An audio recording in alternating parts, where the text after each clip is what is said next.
প্রতিবন্ধী ব্যক্তি সমাজের ভালোবাসার পাত্র। আমরা ইতিহাস সাক্ষী। আমরা যখনই মানবিক টিম কোথাও কোনো দুস্থ অসহায় গরিব রুগীর পাশে যাই বা কোনো গরিব ফ্যামিলিতে যাই, তখন অশ্রু ভেজা সিক্ত জলে মানবিক টিম যতটুকু কান্নায় ভেঙে পড়ে ততটুকু ভেঙে পড়ে এই ভিডিও চিত্র দেখা মাত্র দেশ তথা প্রবাসের সকল প্রবাসী ভাই রেমিটেন্স ফাইটার আপনাদেরকে আমি স্যালুট জানাই। আপনারা ভিডিও চিত্র দেখা মাত্রই আপনারা ফোন কল দিয়ে খবর নিতেছেন, অর্থ দিতেছেন। আজকের ভিডিওটা খুবই সেনসিটিভ কেস। আজকের ভিডিওটা হচ্ছে একই পরিবারের দুই ভাই সজল এবং সোহাগ। এই দুই ভাইয়ের জন্ম থেকে প্রতিবন্ধী ব্যক্তি, ডিজেবল পারসন। আমরা কি পারি না এই দুই ব্যক্তির প্রতিবন্ধী এবং প্রতিবন্ধকতা দূর করতে? অবশ্যই পারি। আজকে আমরা কথা বলতেছি সরাইলের।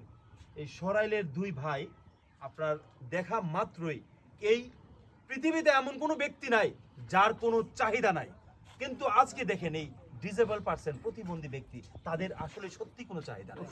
তারা শুধুই একটাই চাহিদা, হাস্যোজ্জ্বল চেহারায় শুধু তাকিয়ে থাকে।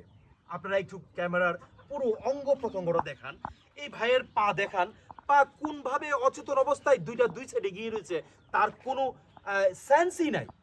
সে শুধু হাসতে জানে, শুধু হাসতে জানে একজন আরেকজনের দিকে।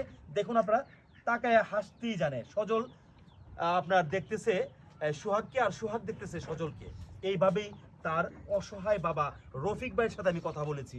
রফিক ভাই বলতেছে জন্ম প্রতিবন্ধী ব্যক্তি ওনারা, এবং দীর্ঘদিন ধরে রফিক ভাই বলতেছে আমি নিজে অসুস্থ হয়ে গেছি। উনি নিজেও কিডনিতে সমস্যা পড়েছে, উনি আমাদেরকে প্রেসক্রাইব দেখাইছে।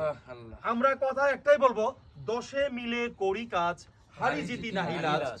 মানুষ মানুষের জন্য, মানবতার সত্তার এবং এগিয়ে আসার জন্য মানবতার জয় হোক এবং মানবতার কল্যাণের জয় হোক। তো আমরা এই সোহাগ এবং সজলকে প্রত্যেক